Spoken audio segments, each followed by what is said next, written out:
Hello, everybody. This is Fred Wanko again, coming to you from our studios in Chicago.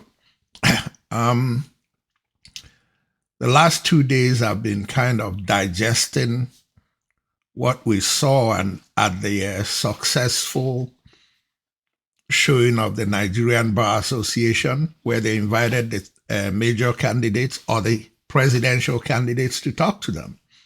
We indirectly talk to Nigerians. But as I watched, and I spent the last 2 days listening and re-listening to what they said and listening to the press analyze what they said, I must say that I'm very disappointed. And I'll tell you where my disappointments come in. I listened carefully to the vice presidential candidate of APC. And I just shook my head. Only in Nigeria will we tolerate that kind of tomfoolery. Presidential candidates were invited. Bola Ahmed Tinubu conveniently decided not to show up for obvious reasons. And he sent his vice presidential candidate. And Nigerians listened to his vice presidential candidate tell them that if elected, himself and his presidential candidate, Bola Ahmed Tinubu, would duplicate in Nigeria what he did in Borno State and what Bola Ahmed Tinubu did in Lagos State over the last 21 years. Well, I have news for Shetima, and I have news for Nigerians who listen to him. And it's important that I bring this news to you because we tend to be guided by our sentiments instead of reality. What record does Shetima want to duplicate in Nigeria that he did in Borno State? A state that's being run over by Boko Haram, and that's what he's bringing to the national level? Why didn't he do something about Boko Haram instead of having lunch with them? Am I lying? Did you see the video where he was having lunch with Boko Haram? And that's who wants to run Nigeria to fight terrorism? What Nigerians should be asking Shetima is, what does he know that we don't know about who is behind these terrorists that overrun his state? And as for what he wants us to get from Tinubu that he did in Lagos State, I really like the campaign to start so we could scrutinize what Bola Ahmed Tinubu really did in Lagos. Because for some reason we like razzle dazzle. But this election is not about razzle dazzle. Yes, he has controlled Lagos State for 21 going on 22 years. There is no question about that. But maybe we need to investigate a lot of things, not a few things, in the Lagos State he has controlled for 22 years. And have him answer questions that people in Lagos State have been asking him for the last 16 years, or maybe all 21 years. But on a more serious note, why was Bola Ahmed Tinubu not at the event? Are those not the questions the press needs to focus on instead of giving him a soft landing? Oh, Bola Ahmed Tinubu was not there, but he sent his vice presidential candidate and the man really represented himself well? Really, he did? He represented himself well? Who gave us the last 7.5 years? Who is the architect of the current administration in Nigeria? The question is simple, and the answer is yours. Are you happy with what APC has given Nigeria the last 7.5 years? If you are not happy with it, or let me actually enumerate them. Are you happy with the insecurity? Are you happy with the gas lines? Are you happy with kidnappings? Are you happy with the economy going crazy? Are you happy with NNPC not accounting for any revenue for the last 6 months? Are you happy do I need to keep going? If you are not happy with those things, why are you even considering listening to the garbage they are telling us? And Nigeria's mainstream press, give me a break. Yes, you have the mainstream press. Yes, social media is usually accused as bullshitting and lies. But Bull Talk on Allen TV is social media, and we don't bullshit. We bring the facts that you don't want to report. I'm challenging Nigeria's mainstream press, both in print and in electronic media, to ask tough questions of the candidates that are running in this race. And I'll give you one of those questions. All three major candidates, Peter Obi, Alhaji Atiku Abubakar, and Bola Ahmed Tinubu, have questions about finances especially, and in Bola Ahmed Tinubu's case, other things besides finances. Why don't we go further with the questions? We've talked to Alhaji Atiku Abubakar. He gave a 1-hour interview. He answered the questions. We need to ask him more. We need to ask him more questions about the issues he had that is all over the place in the American Google, if you Google Atiku Abubakar. Peter Obi, we need to ask him more questions about the Pandora Papers. He has come out, he has answered them. Realistically, for me, I'm convinced that he answered them well, but don't go by me. Don't just stop where you stopped it. Ask Peter Obi more questions about the Pandora Papers. And on Bola Ahmed Tinubu, ask him questions that Lagosians are asking about his sojourn in Lagos the last 22 years, the contracts, the finances, how the money was spent, how they think money was misappropriated. I'm not saying it was, but the press's job is to grill these candidates and make them answer questions and follow the trail, follow the money trail. Don't just leave it halfway. And when we ask those questions, and based on the answers, how well we are convinced, that's what should guide us in electing a new president. What the youth want is a clean slate. They are tired of corruption. They are tired of business as usual. And to get to the bottom of it, we need to get answers from these candidates. And am I being fair and balanced now for the people who say I'm not fair and balanced? I didn't say investigate Tinubu, investigate Atiku. I said investigate Peter Obi, investigate Atiku, and investigate Tinubu, and let's see where the trail takes us. Let's leave this sentiment crap alone. It's not going to get us anywhere. We need to be realistic. Our country is going downhill. We may not have a country if we continue in this direction.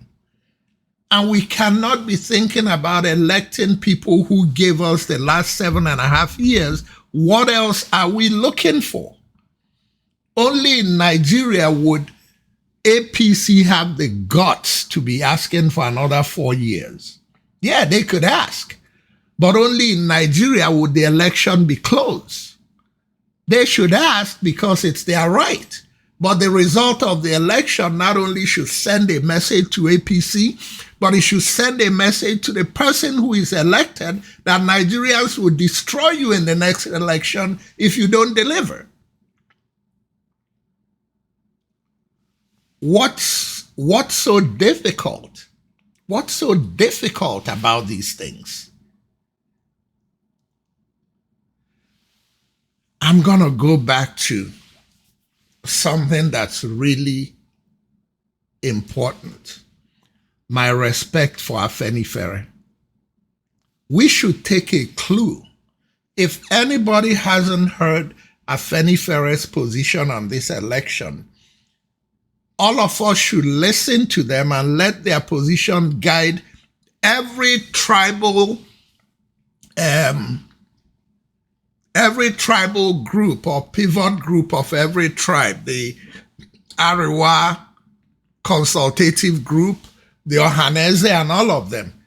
Take a lesson from Afenifere. That's what you call men with guts and men that are run by principles. And I would like to see Ohanese run by similar principles, not tribal sentiments.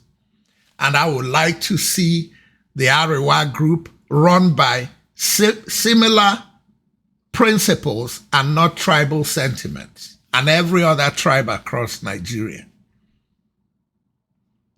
And how can I stop singing the praises of the Southwestern progressives and the signals they are giving about this election? I'm appealing to the youth and the progressives in Nigeria to make sure we don't allow this election to slip away from us. And if what we saw at the Nigerian Bar Association conference, if what we saw coming out from the candidates is what we expect for the next 6 months as the campaign heats up, guys, we need to cinch it up and hunker down. Because if we let our sentiments guide us, these people are going to sell us a pot of gold that turns out to be sand. 7.5 years ago when they elected the current administration, on the campaign trail, we didn't think the person elected was sick, unless he fooled us and fooled us well. For this election coming up, we're looking at the candidates. We need 4 years of serious work to start rebuilding our country. Are we ready to gamble and take another risk, not knowing who's going to be running the affairs in Asher Rock?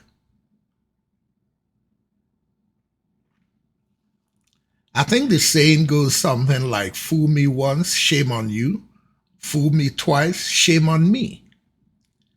Nigerians, I'm challenging you. You can't allow yourselves to be fooled twice in 8 years. It's okay to make the mistake we made in 2015 that was followed up in 2019, but what does it take to learn? What does it take to learn? Let's ask these candidates very serious questions. They say, we're trying to elect a new president. The youth are itching for fairness and corruption-free candidates.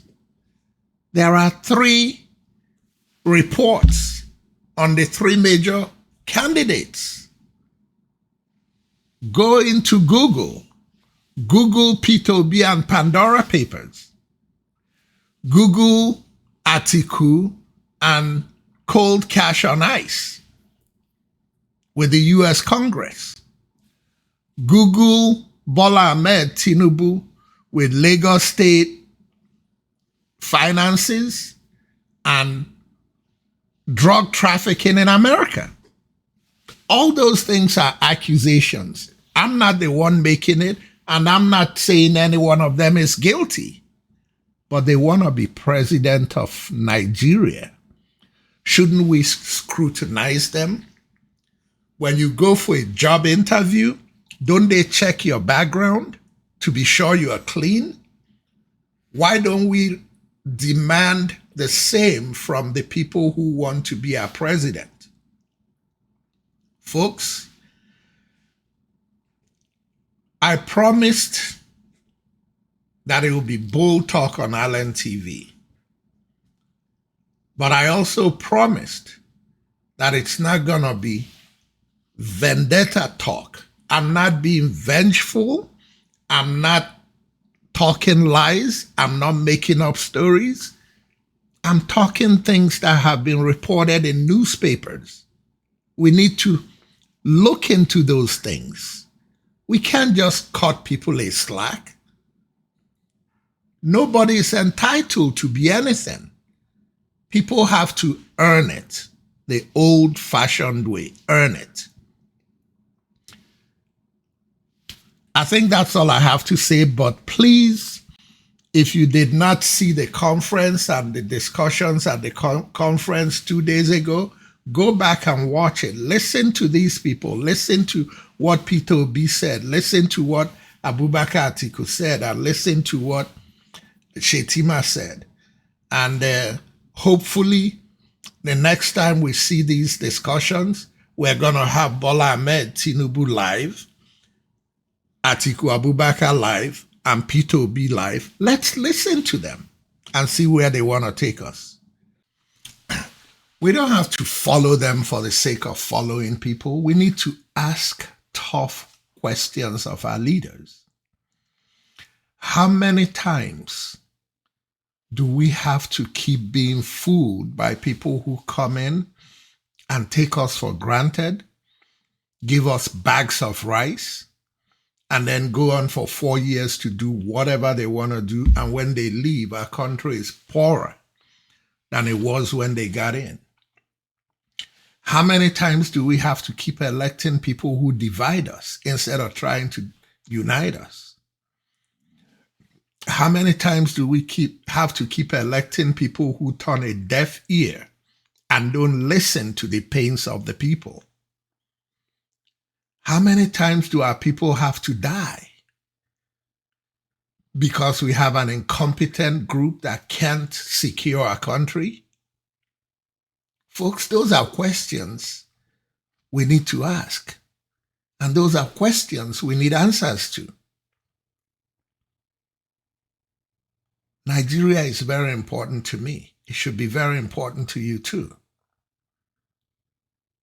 I really plead with you to please ask questions. How many times? How many times? Once again, this is Fred Nwankwo coming to you from our studios in Chicago. Thank you for watching. And until next time, good night. How many years can some people exist before they're allowed to be free? How many times can a man turn his head and pretend that he just doesn't see? The answer, my friend, is blowing in the wind. The answer is blowing in the wind. How many times must a man look up before he can see the sky? How many ears must one man have before he can hear people all cry. How many deaths will it take till he knows that too many people have died? The answer, my friend, is blowing in the wind. The answer